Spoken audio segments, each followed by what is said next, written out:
ఇంకెక్కడైనా తలతల ఓకే గానీ తలపై మాత్రం అస్సలు వద్దనుకుంటారు చాలా మంది మగవాళ్ళు. నిజమే, తలపై జుట్టు ఊడుతున్న కొద్దీ బట్టతల గురించిన బెంగ చాలా మందిని కుంగదీస్తుంది, ఎక్కడ లేని ఆత్మన్యూనతను తెచ్చిపెడుతుంది. అయితే ఇదంతా హెయిర్ ట్రాన్స్ప్లాంటేషన్ రాకముందు. ఇప్పుడైతే బట్టతల గురించి బాధపడాల్సిన పనే లేదు. 3/4 భాగం జుట్టు రాలిపోయినా సరే చక్కగా హెయిర్ ట్రాన్స్ప్లాంటేషన్ చేయించేసుకోవచ్చు. బట్టతలపై తిరిగి పట్టులాంటి జుట్టును సొంతం చేసుకోవచ్చు. బట్టతలపై వెంట్రుకల్ని మొలిపించే హెయిర్ ట్రాన్స్ప్లాంటేషన్ విధానం గురించి ఇప్పుడు తెలుసుకుందాం.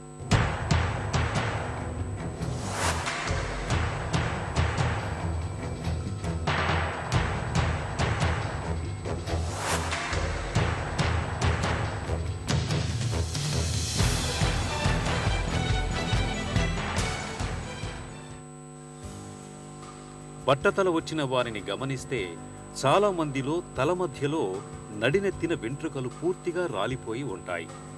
కొంతమందికి తలకు ఇరువైపులా రాలిపోయి కనిపిస్తాయి. అలాగే తల ముందు భాగంలో వెంట్రుకలు రాలిపోతూ బట్టతల రావటాన్ని గమనించవచ్చు.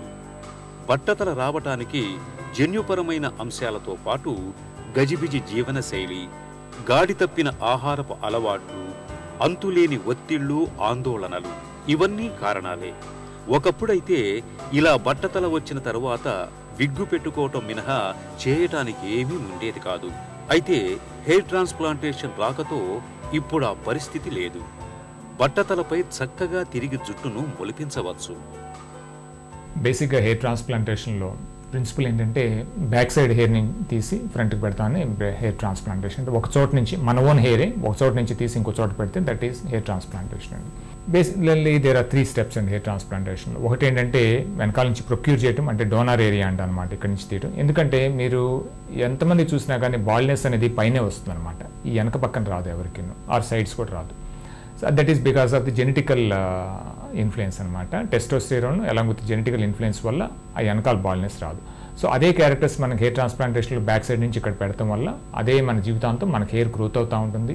మనం కట్ చేసుకోవచ్చు, షేవ్ చేసుకోవచ్చు కూడా అనమాట. So that is the beauty of hair transplantation. ఇది యూజువల్గా బాల్నెస్లో అంటే బిగినింగ్ వారికి అంతగా అడ్వైస్ చేయండి. లైక్ వైజ్ యంగ్ పీపుల్కి less than 20 years or 25 years ఉన్న వాడికి కొంచెం కాషస్గా, అన్లెస్ ఏదైనా అర్జెన్సీ ఉంటే తప్పించి వుడోంట్ అడ్వైస్ అనమాట. కొంచెం 22 ఆ ప్రాంతాల నుంచి ఇంకా వీ కెన్ అడ్వైస్. అండ్ సర్కమ్స్టాన్స్ని బట్టి ఎంత అనేది మనం చెప్తాం అనమాట. అంటే పోయిన దాన్ని బట్టి మనకి జుట్టు అవసరం అవుతుంది అనమాట. తక్కువ పోతే తక్కువ హెయిర్ తీస్తాం, ఎక్కువ పోతే ఎక్కువ తీయవచ్చు అనమాట. కొన్ని సందర్భాల్లో అంటే మోర్ దాన్ 1 time అనమాట. సపోజ్ 2 times అవసరమైతే 3 times కూడా చేసుకోవచ్చు అనమాట, with a gap of minimum 6 months. Hair transplantation బట్టతల బాధితులకు అందుబాటులోకి వచ్చిన ఒక విప్లవాత్మకమైన సర్జరీ. హెయిర్ ట్రాన్స్ప్లాంటేషన్ పద్ధతిలో వేరే వాళ్ల వెంట్రుకల్ని తెచ్చి బట్టతలపై నాటుతారనే నమ్మకం మనలో చాలా మందిలో కనిపిస్తుంది. ఇది ఒట్టి అపోహ మాత్రమే. హెయిర్ ట్రాన్స్ప్లాంటేషన్ పద్ధతిలో జుట్టు ఒత్తుగా ఉన్న ప్రాంతం నుంచి వెంట్రుకల్ని కుదుళ్లతో సహా పెకిలించి ఆపై వాటిని వెంట్రుకలు పూర్తిగా రాలిపోయిన బట్టతల భాగంలో నాటుతారు.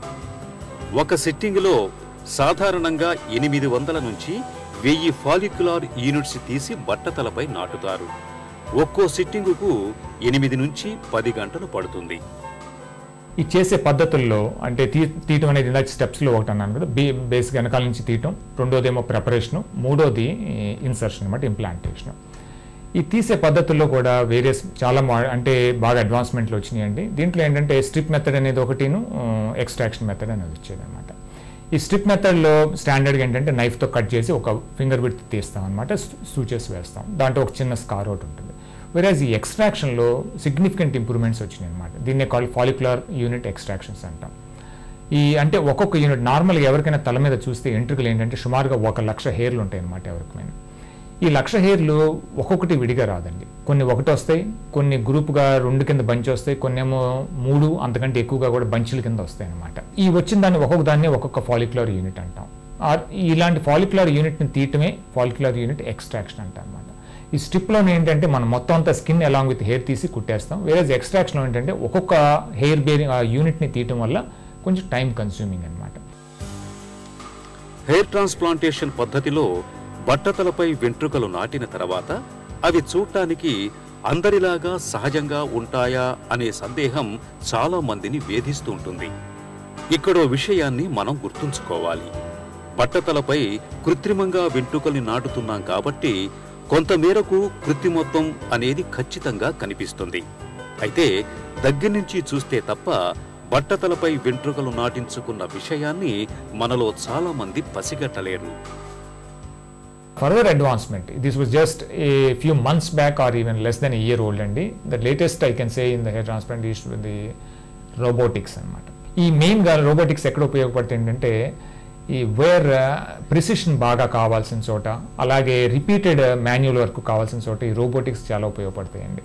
దీంట్లో ఏంటంటే మనిషి కూర్చున్నప్పుడు ఏంటంటే ఒక డివైస్ పెడతారనమాట వెనకాల ప్రిపేర్ చేసి, లిటరల్గా మనం ఏం చేయక్కర్లేదు. మనం ఇందాక అదే నియోగ్రాఫ్లు ఇందాక చెప్పినట్టు మనం చేయి పెట్టి మనం చేయాలన్నమాట. వేరేస్ దీంట్లో లిటరల్గా మనం ఏం చేయక్కర్లేదు, పక్కన కూర్చోవచ్చు అండ్ కంట్రోల్ చేసుకోవచ్చు అనమాట, ఏ విధంగా ఎక్కడెక్కడ చేయాలనేది.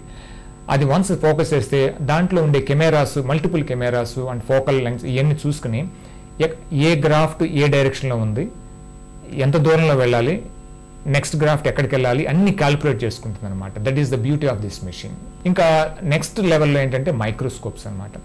ఈ మైక్రోస్కోప్స్లో వేరియస్ టైప్స్ ఉన్నాయి. ఈ digital microscopes, real time microscopes అనే 2-3 రకాలుగా కూడా ఉంటాయి అనమాట. దీంట్లో ఈ 3 వ్యూతో ఉన్న మైక్రోస్కోప్స్ అయితే బెటర్ అనమాట.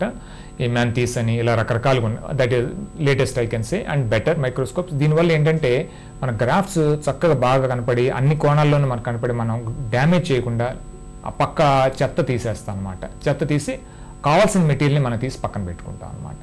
So that is the preparation. 3వ స్టెప్ ఏంటంటే ఇంప్లాంటేషన్. ఈ ఇంప్లాంటేషన్లో